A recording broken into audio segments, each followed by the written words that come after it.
Hello, my friends. This is Lynda Lippin, and welcome to the Pilates Goddess podcast.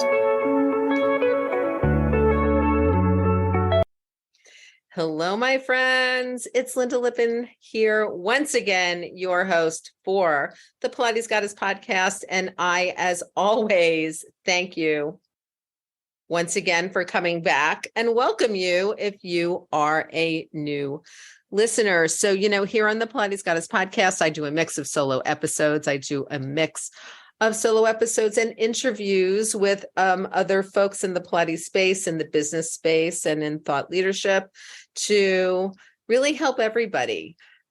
Today, I am very, very excited. This is a Pilates teacher whom I've admired. I am in her Facebook group. I have looked at her Pilates Encyclopedia. And she, like me, is very interested in just making sure that Pilates teachers, especially newer Pilates teachers, really have the support and the basic information that they need to not be overwhelmed and start developing their own teaching style and a successful Pilates teaching career. And the person with me today is Mara Sievers. Now, Mara is the creator of Pilates Encyclopedia, which is a digital resource center helping Pilates instructors improve their teaching skills, such as cueing, layering, and developing more knowledge and confidence for clients with various pathologies. And as we know, these special populations questions come up all the time.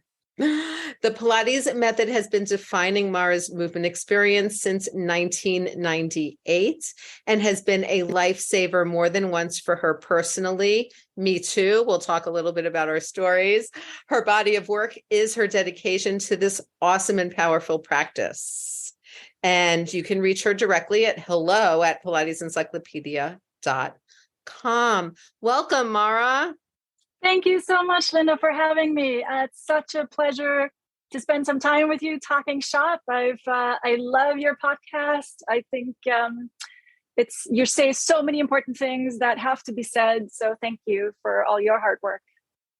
And thank you for yours. And I think you're right. These things do need to be said. A lot of Pilates teachers aren't really sure what Pilates is, even though they've learned the exercises. And you, like me, I'm sure are coming across Pilates teachers who have only learned mat or only learned reformer or only learned a different piece of equipment and aren't always, sure how it fits into the system, don't always even know that there is a whole system. Which is a whole nother question, which is a whole nother problem, a whole nother can of worms. But, we also understand that people don't need judgment, that people need support. So talk to me about how you started the Pilates Encyclopedia and why. Sure. So I started it about 3 years ago. I had a brick and mortar business in New Hampshire, and I was teaching a lot. Mm-hmm. And I wanted to, I got frustrated with having a million different places to look for information or to learn more about specific exercises, to understand them better. I just wanted to dive deeper. Instead of just, what can I teach today?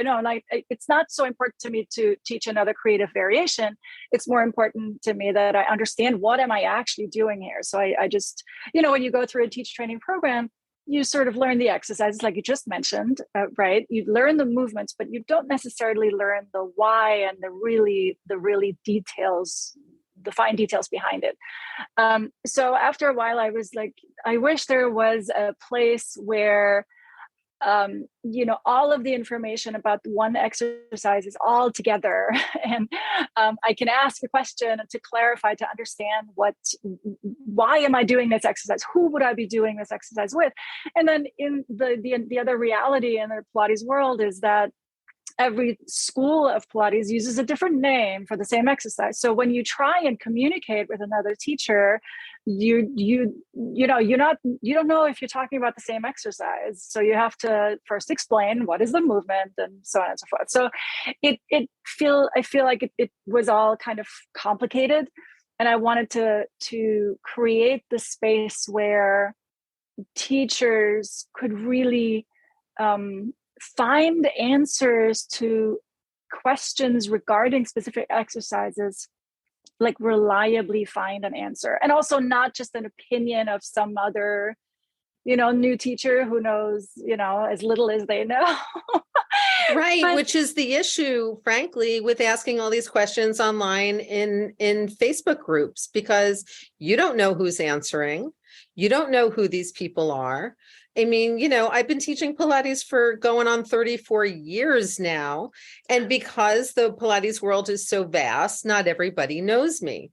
They don't know that I'm both classical and contemporary. They don't know that I've done teacher training in both classical and contemporary. Nobody knows these things about us. So when you're in that social media situation, an answer from somebody who's teaching for 6 months, or frankly is still in training, could potentially look and carry the same weight as an answer from somebody like me or from you. Exactly. And it's a problem. Absolutely. Absolutely. Totally spot on. Yes. So, but I recognize also that there are different experiences, right? And let's have a conversation about it. But in the social media space, like you said, there is often not the time and the space to have a deeper conversation, right? To have a back and forth about what are we really talking about. So that's sort of what I wanted to create. And then just on the personal side, I think we have to honor, that's something we don't talk about enough either. I think we have to honor who we are as a person and how we want to express ourselves in the profession of being a Pilates teacher. And I think we all have different backgrounds. I think a lot of Pilates teachers come to Pilates as a second career. So they come with a lot of background that I think it's great if they bring it to the work, because it's such Pilates is not just exercise. It is not just exercise. There's so much more to it, especially from the mental side, right? And then we can all bring metaphors into it, but I digress, which I do a lot. But basically, I got a little bit tired of teaching the same clients every week, like the predictability of every Monday at 9:00 I have these clients, and every Tuesday at 4:00 I have this client. Like that gets a little stale for me, and I just need a little bit more variety. So I decided to sell my brick and mortar studio and focus on the Pilates Encyclopedia, where I don't have to repeat myself quite that often, because I can say it once and don't have to say it in every single class. Exactly. And I could, my challenge now is just in diving deeper. So I want to use, like you said, like after teaching for 20 years or so, you want to nurture yourself too. And I think we all have to do that, even no matter how long we're teaching. I think we there's so much output. We give so much to our clients that we need some input. And for me, I decided the input that I've, wanted to do at this point in my life was just to learn more, to have the time, the space to learn more, and then pass that on sort of to my, to the teachers, and try to, like I said, that's another thing that's really important to me, to nurture new teachers, people who start in this career, because I strongly believe that if the Pilates teacher community thrives financially, but also spiritually and emotionally, and, avoiding burnout and all those topics that are so important. If we thrive as a community, then Pilates will live on, right? Because the teachers are the ones who passing it on to the next generation. And sadly, and that's why I love so much that you talk about how to price your, Pilates services, and that we really talk about this, because I find that people don't want to talk about this, right? Lynda, Pilates teachers do you know how many times? You don't know how many times I'll send out an email to, a tag of Pilates teachers on my list, right? And I'll say, do you feel like you're making enough money teaching Pilates? Here's how to raise your prices. Here's how to figure out your pricing. And inevitably, I'll get a bunch of unsubscribes from that email, which is fine with me. I discussed this with Liz, like unsubscribe is good. But you don't want to hear what I have to say, then don't be on my list. It's really okay. So that the people who are on my list can hear it. But I would get these emails back going, well, I'm not teaching Pilates to make a lot of money. And I'm thinking, but then how are you actually paying your bills? Or what actually are you doing with this work? Because if this is your life work and this is really what you want to be doing all the time, then clearly you have to be making some money at it, or it's completely unsustainable and more of kind of a vanity project. And I think, especially for newer teachers coming out, I mean, let's face it, I don't know what it's like by you in Massachusetts, but like here in New York City, teachers are basically making the same amount of money or less than I was paying teachers in my brick and mortar studios 20 years ago. Right? Where I was literally paying $36 an hour on a private, and more on other stuff. And now, I mean, I'm seeing, listings for jobs for Pilates teachers in Manhattan that are paying $20 an hour. Oh my gosh. Right? You can't live in Manhattan on $20 an hour, by the way. This means you're going to be in a borough, you're going to have roommates, it's going to be a thing. And that's, what ends up happening, which if that's what you want, great. But I think for most people, they're kind of sold on this path, right? That we do the certification, we do the training, and then we go. I mean, I think the path is still outlined the same way, even though there's so many more ways to make money, right? We're still kind of told that realistically, we're either going to be working for somebody or we'll open our own brick and mortar studio. And it's interesting to me that this is still the story everyone's telling, even after 2020. Mm-hmm. Because who knows what's going to happen? I mean, right. I had people saying to me, oh, COVID's over. COVID's not over. I have a client right now who's not traveling for Thanksgiving because she just tested positive this week. And she has all 5 vaccines and masks all the time. I know, because we're friends as well. And here we are. So it's not over. Things are still happening. And, and if teachers don't even know what Pilates is or what it does as a system, then they don't even realize the value that they're providing to their clients.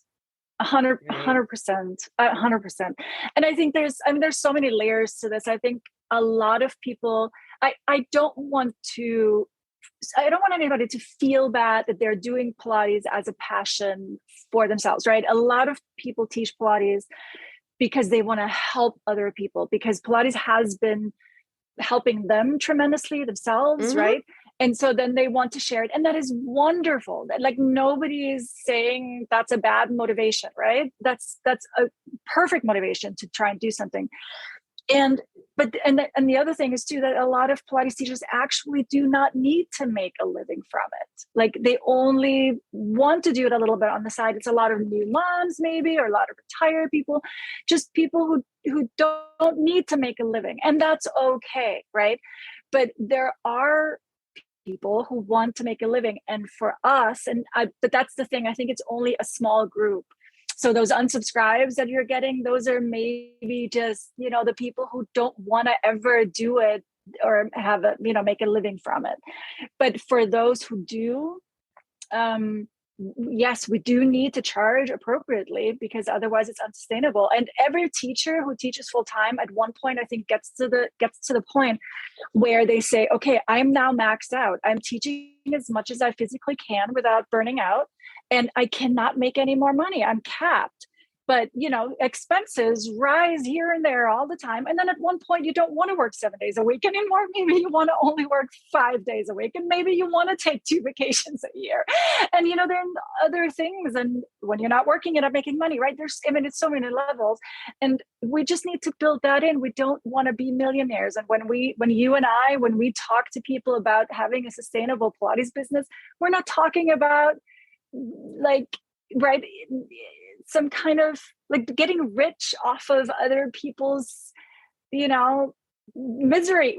That's not it. We just want to be able to live comfortably, like everybody else deserves to live comfortably as well.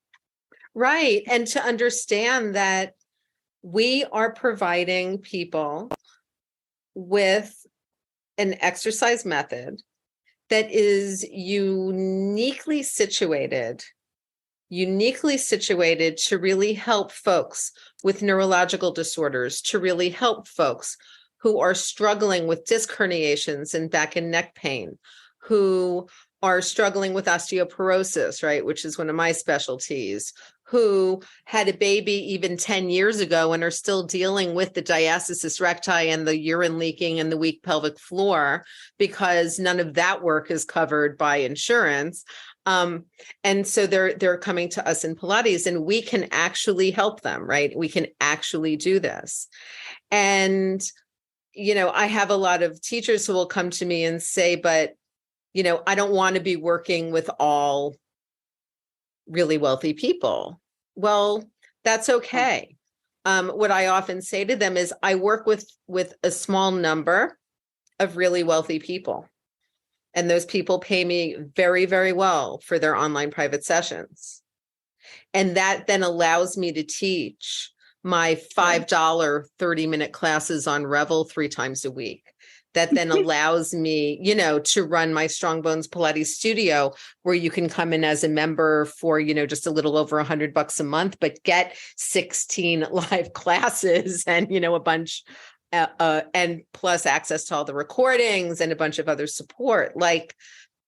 There's a reason why I'm able to do that. I'm not building my business on those $5 classes, right? Those are my give backs to a community of women who needs the osteoporosis and bone strengthening support, but may not be able to afford to see me privately. And that's okay.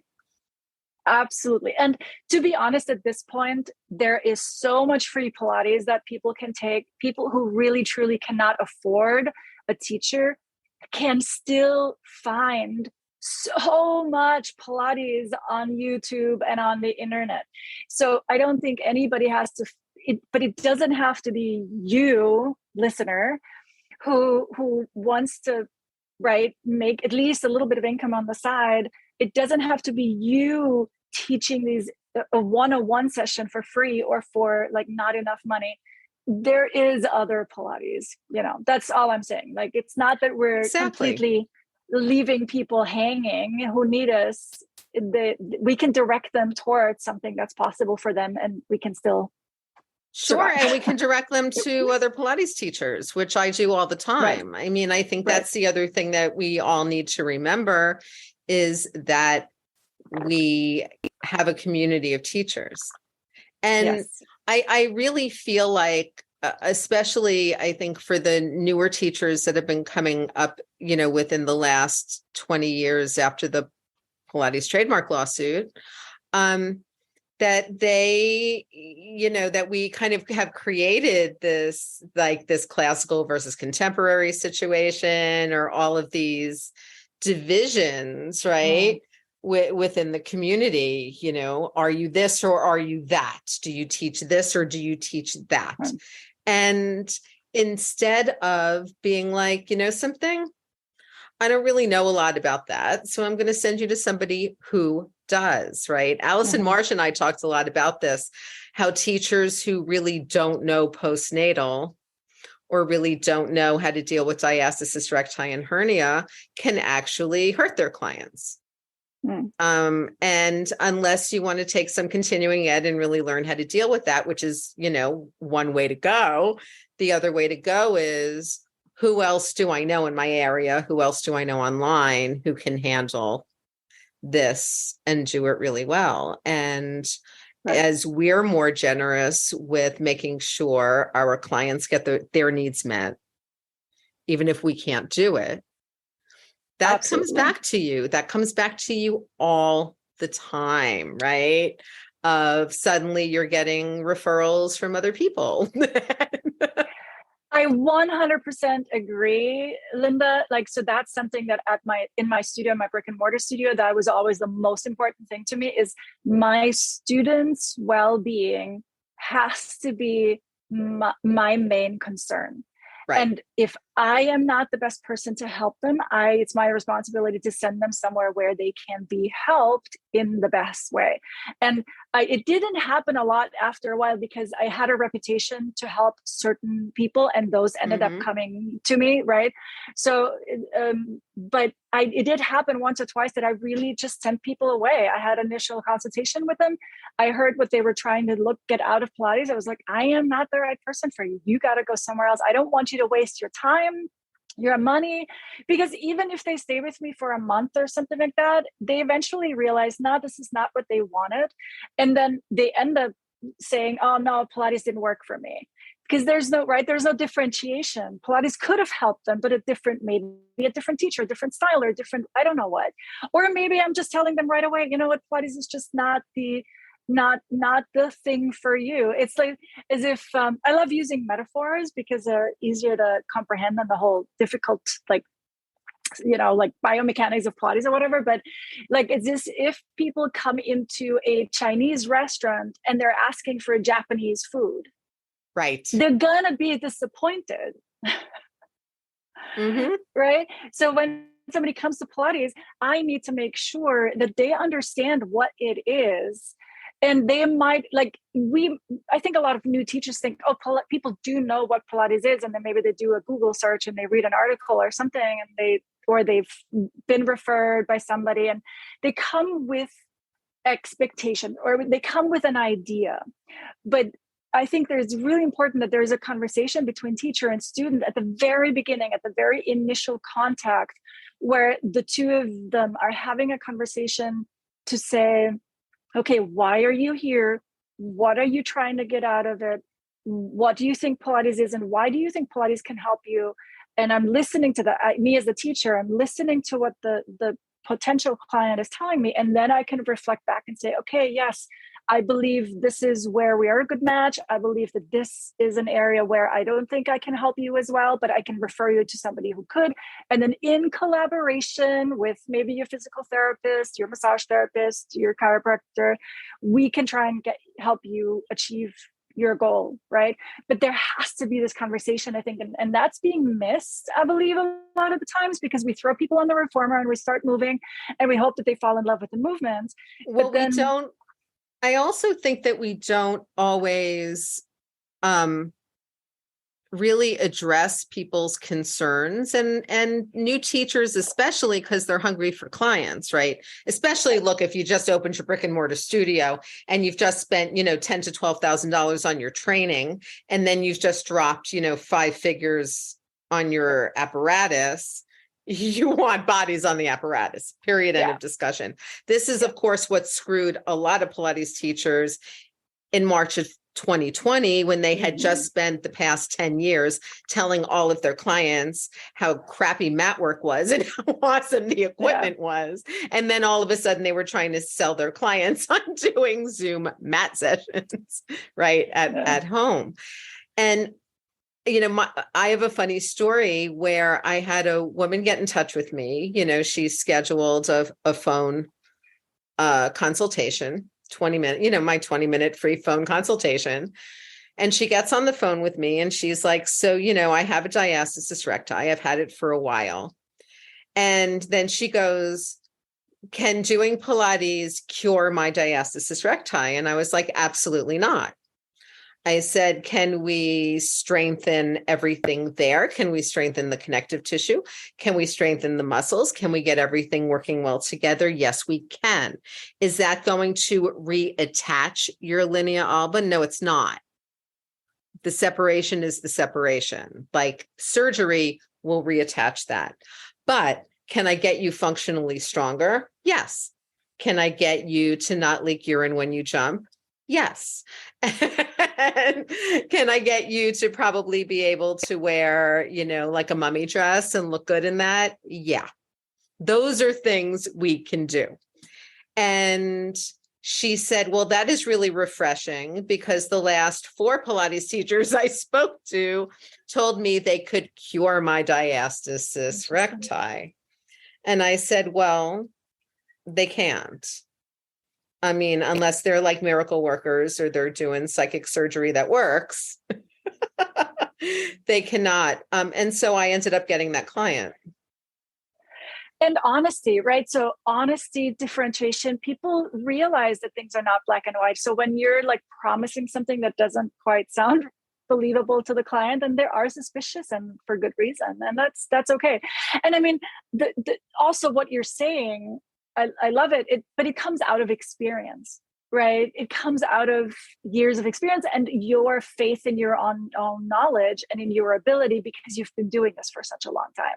Somebody who's newer to it, might not know. And and in that instance, I think it's also important to tell people, I will do what I can. We can get you stronger. We can work on your flexibility. I cannot promise you to fix this particular thing. But then again, even though we get a lot of, obviously, Pilates attracts people with, or as we call them, special populations, people with discomfort or pain or any kind of limitation or pathology. But most of us are not trained, especially not after a regular comprehensive training. Superficially you're trained, but you're not a specialist in any of these things, right? So, right. And it's also not, there's this other conversation, between contemporary and classical that I've heard, where in the contemporary world, it's all about fixing problems or curing or something like that, like you said, right? And I think, but we're not trained for it. So we can't claim that that's what we're doing. Right. Ultimately, it's not even in our scope of practice. I mean, correct. Any certification that you have, whether it's American Council on Exercise, whether it's NCPT, it doesn't matter.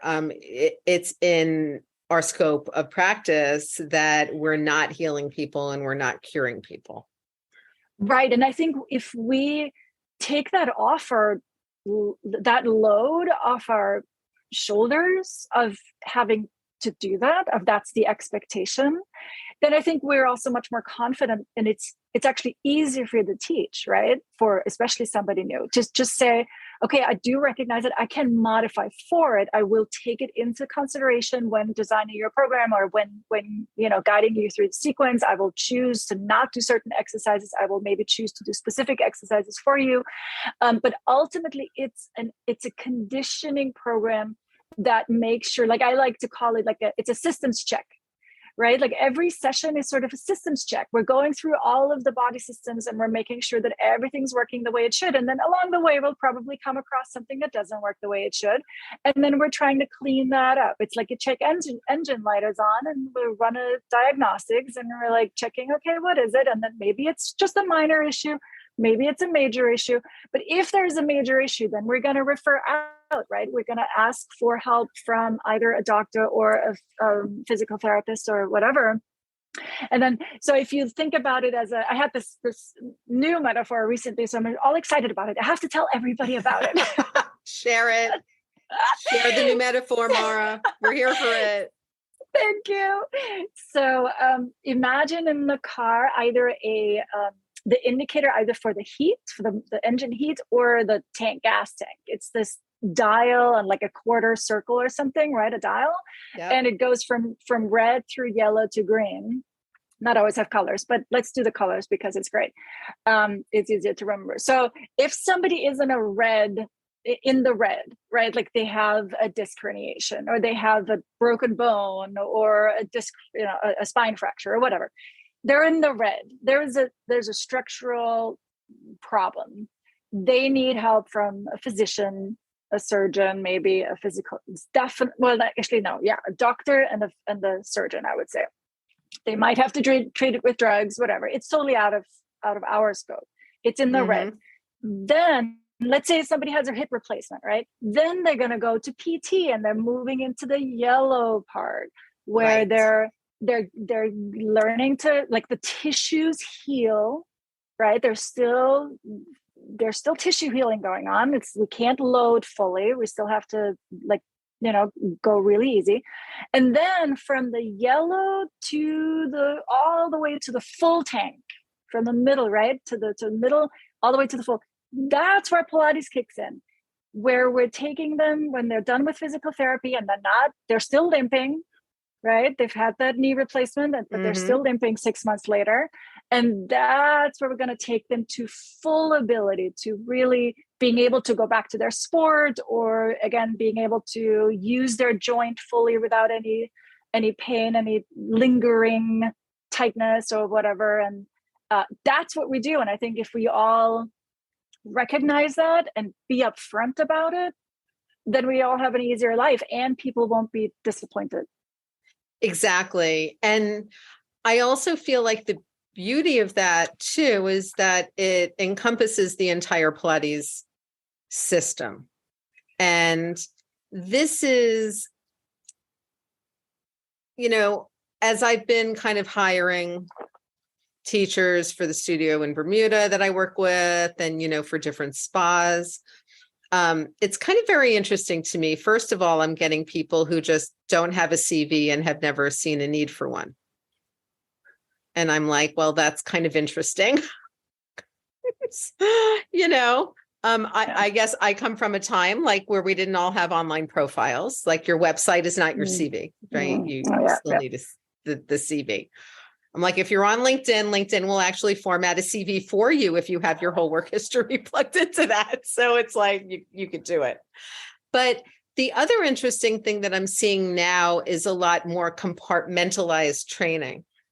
So I'm getting people who believe that they were, and the sad thing for me is that a lot of these people believe they're comprehensively certified, but they're not, because they have only ever been exposed to the reformer. Oh. Right. So they believe that mat and reformer is a comprehensive certification.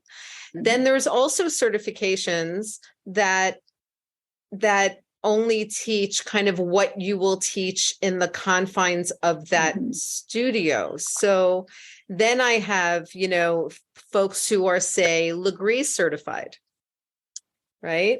And so they only know megaformer, right? Because that's what he teaches. And I'm like, that will serve you well in any kind of megaformer studio situation. And there's more of them than just the licensed Legree. I said, and they're all over the world, but that's not going to serve you in a standard Pilates studio, because the megaformer is not a universal reformer. It is a, souped up, heavier, more moving parts, and it's just a different animal.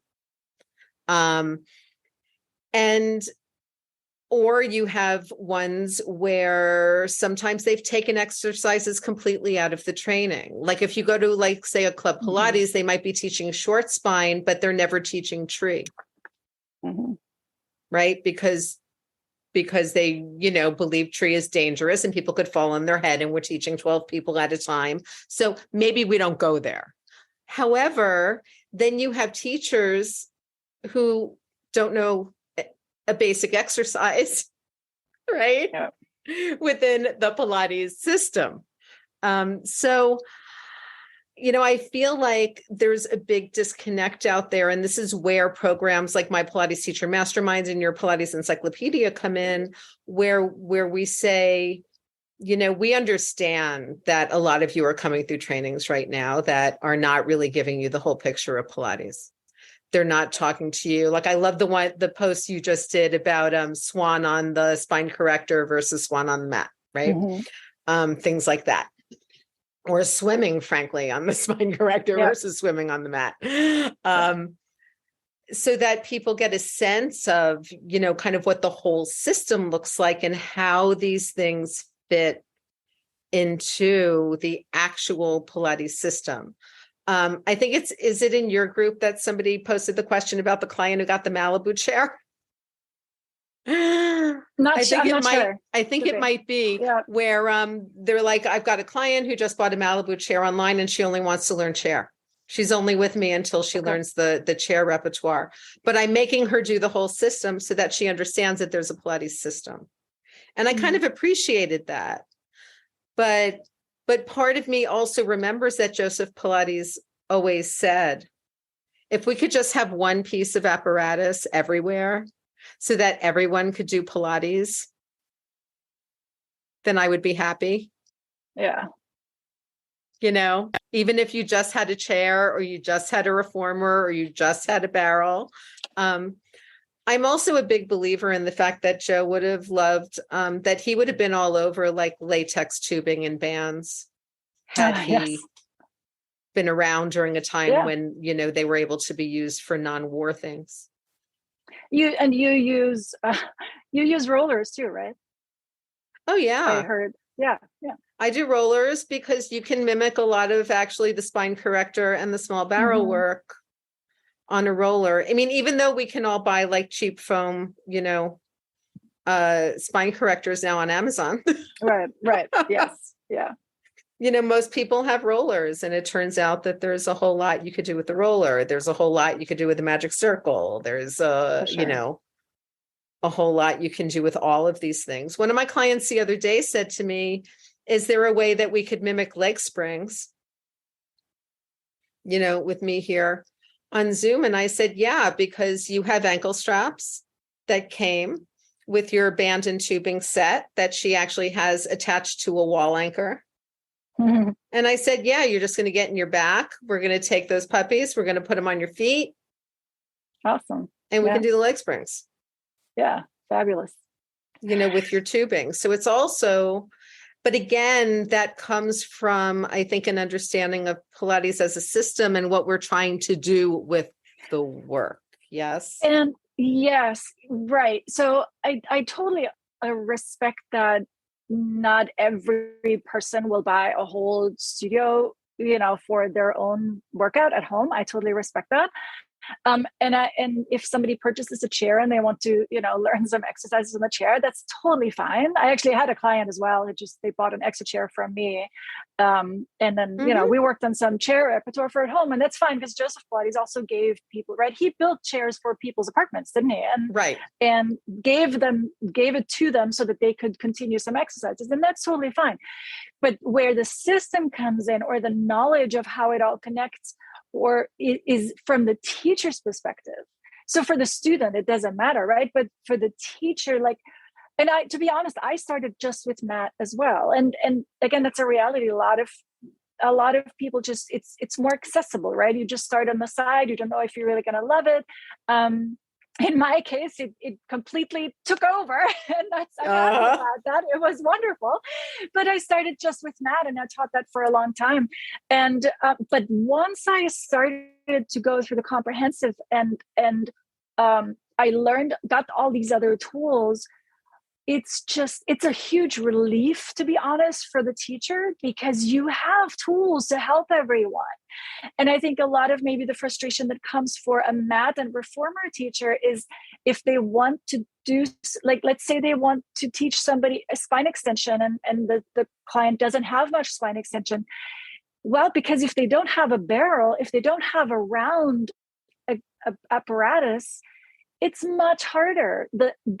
All the flat, edgy, square apparatuses like the reformer and the mat and the table, they're not assisting you into a curve, into extension, right? So if you have a spine corrector, you have a barrel, lat barrel, the equipment can help you much better, and you don't have to use your words. You don't have to try and be super creative with your cues. And again, the client will interpret those cues in her own way without you being able to do anything about it. So when you have access, understanding of all of the different pieces of apparatus, your toolbox just grows, and you really feel like you can help anybody with anything. Yes, and the toolbox grows whether you actually have access to that apparatus or not, because then you get an understanding of what that apparatus is doing. So for example, I teach, in my strong bones classes, I teach a version of swan where the arms are up on the roller and head is on the ground, and they're literally just lifting up. And, the roller rolls kind of towards you, and then you push it away from you. And every single client that I have who has been in a full Pilates studio is like, oh, this is just like doing swan with the push through bar, the modified swan with the push through bar, not the, full on push through on the stomach. And I'm like, right, exactly. You're doing that same work. You're getting the same work in the back of the armpit, into the lat, like the whole thing, right there in the comfort of your living room. And, and it's interesting when you see those light bulbs go off, or, like my client who was like, I bet I could do like a leg springy thing with these bands and tubes, or, or whatever that looks like for them. Because once you have that understanding now and I guess, what we're both saying is for teachers who may not have come up through a comprehensive training and may be looking to connect those dots, there are a few ways of doing it. Number one is you can always go into another comprehensive full system training. There are a lot of places that will bridge you in. Real Pilates here in New York does that. It's an excellent training if people just want a good, classical system training. Then there's programs like your Pilates Encyclopedia where you may not be getting kind of the full training, but you're going to get these pieces that will connect the dots for you as to, especially if you have clients who come in who have worked on all of the apparatus or know the system and are like, what can I do that's like this, if I'm not on this piece of equipment.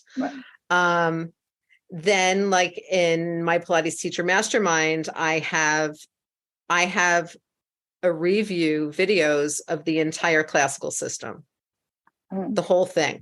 I recorded all of it from mat, every single piece of apparatus, all of it, just on pre-recorded video with people demonstrating.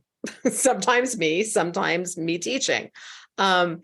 Again, so that people who have not seen the whole system can see it and can see how there is a full beginner system that spreads you out around the studio and that there's, like people might be sitting there going, but chest, people fall on their faces when they do chest expansion first on the reformer, right? So we come up with ways of dealing with that, like sitting on the box or doing something else. And I think it's good for people to see that actually in the classical system, we start them doing chest expansion on the Cadillac with the rollback bar, where they're stable. And the only moving part is the spring on the bar, and they're not going to fall. And if they fall on their face, they're just going to fall forward into the bar and catch themselves. And it's easy for everyone to handle. Do you know what I mean? And a lot of folks don't know that. A lot of teachers don't know that exists, that's a thing that they could do. Right. So it's like folks like us who are coming out and saying, but that is a thing. And even if you don't know the whole system, at least review it. Go into studios that have all of the equipment.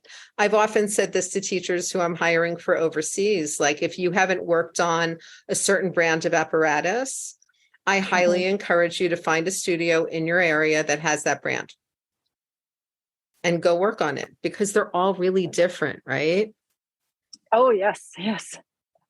Yeah. I mean, you're Polestar certified, right? We talked about that before we started.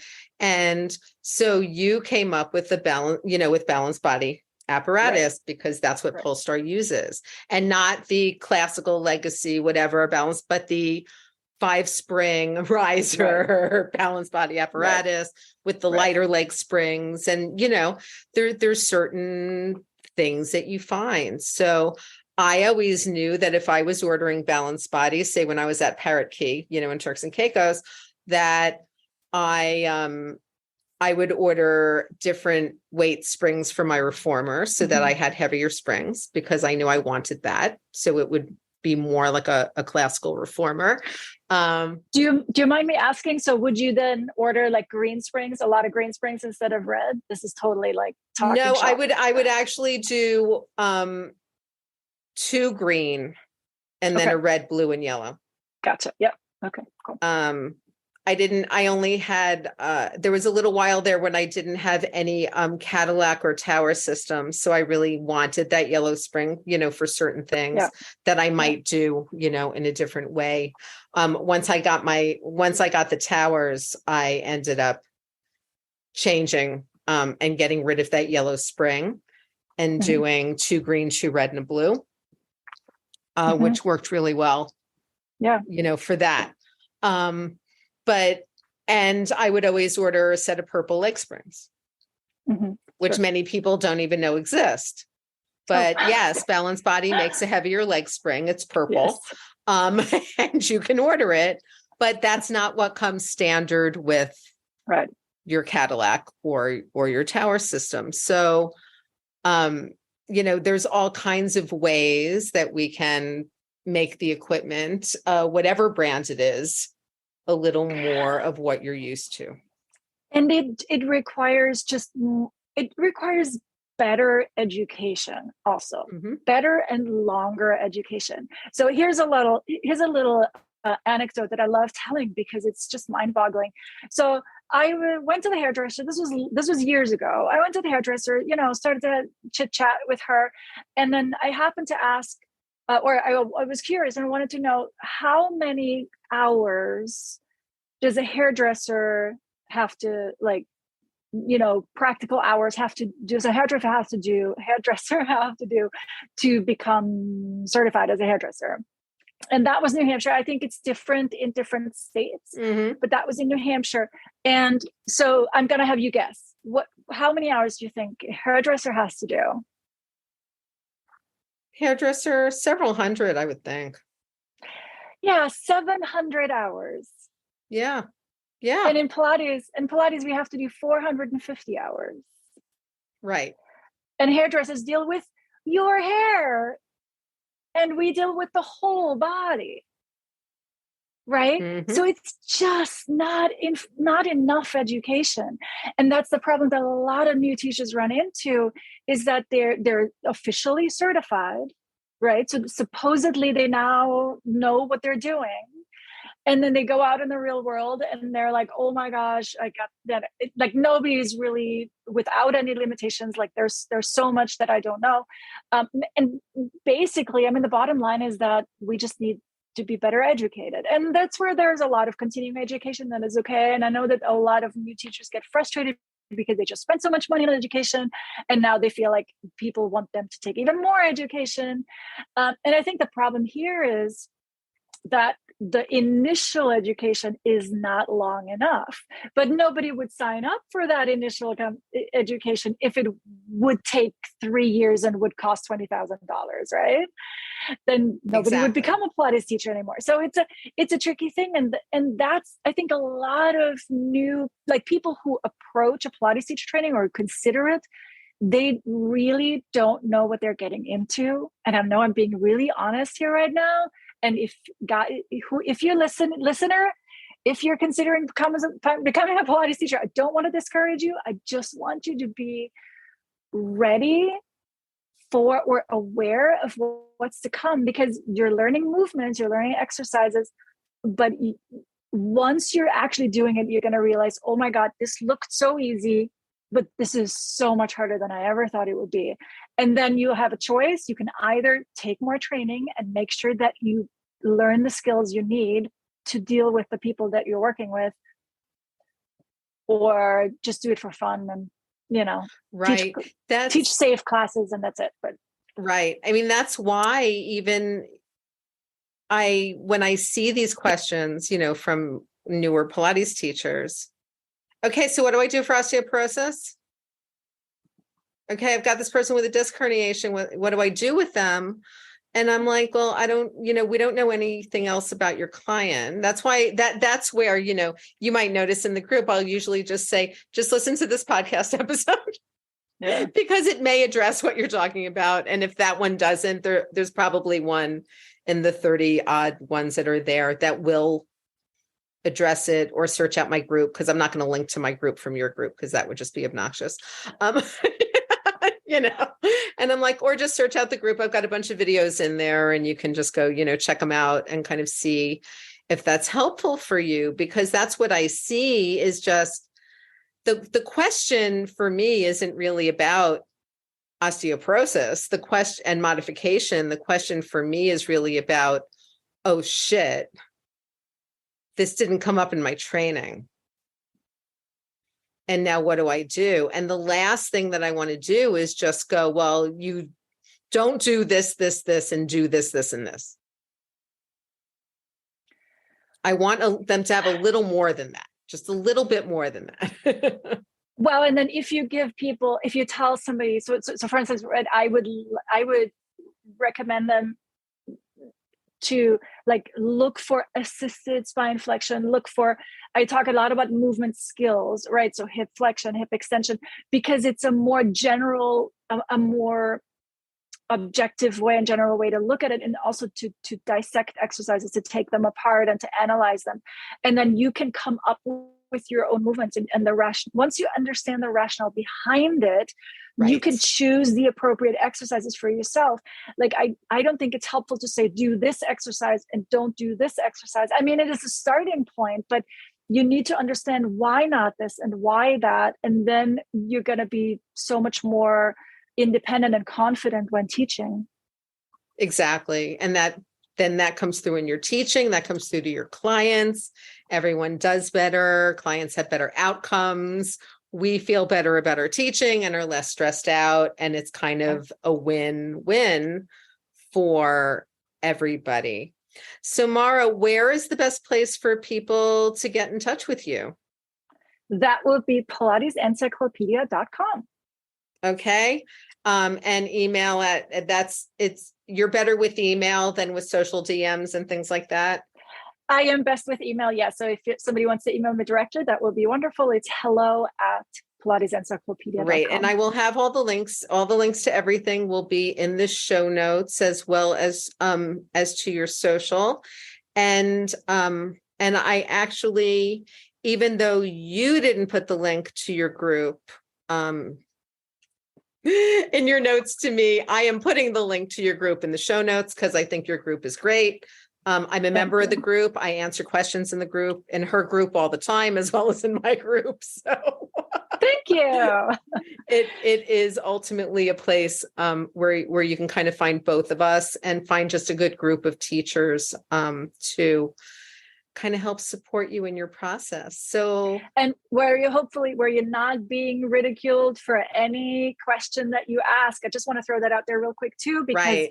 I sense, I don't know about you, but I sense that a lot of Pilates teachers, newer teachers, are so scared to ask a question because they're being ridiculed, maybe in other groups, or like if you have a question, you got to ask it. And nobody in my group is allowed to make you feel bad about. No, me neither. People yes. do that in my group, and I just kick them out of the group and block them. Like I'm very good at blocking people, and booting them if they're being obnoxious. And people also need to understand that is really the majority of the Pilates world is not like that. All right. There is a small group of people who are like that. They tend to start lawsuits. There's another one going on right now. And they tend to talk nastily about other Pilates teachers in their own private groups, even when they're being nice to you in the public social media sphere. I heard. It's so sad. Yeah. Oh, people used to send me screenshots of what folks were saying in certain private groups about me when I first started, because I've been teaching online for like 15 years now. Oh, wow. And everyone, and prior to, COVID, everyone was like, you can't teach Pilates online. Like that doesn't work. Of course, all those people who were, bitching at me in screenshotted private conversations have been all teaching online now. So apparently, it does work. It's perfectly fine. But I finally said to everybody, I said, do you want to know something? I don't give a shit. anymore what people are saying about me in other groups. I'm just doing my things. So read them and have a good time with that. Don't send me the screenshots. I don't care. Right. And there we are. And come into either your group or my group or both, and we'll make sure it's a safe space for everybody. Yeah, and just create safe space. Well, Mara, it has been a pleasure, an Likewise. absolute pleasure talking to you today. And I so appreciate you and the work, that you're doing. It makes those of us kind of in the generation right before you as teachers feel like the work is going to get passed on in usable and solid and digestible ways. Cause we're all like, I don't know how much longer I really feel like teaching. There's going to be retirement at some point. And it's really helpful to know that folks like you are out there kind of continuing to spread that work and carry that Pilates torch, because it's really, really important stuff. All right. Thank you so much for saying that. And I absolutely agree. So everybody, I hope you enjoyed this conversation with Mara from Pilates Encyclopedia. And I hope you're enjoying the podcast. And if you are enjoying the podcast, please go over to Apple Podcasts, go over to Spotify, or go to Podchaser, and I will put a link to that in the show notes. And please leave a rating and review for the podcast. It would really help the podcast out and help just spread the word so more people can benefit from the information that is here completely for free. So everybody have a great rest of your day whenever you're listening, and we will see you soon.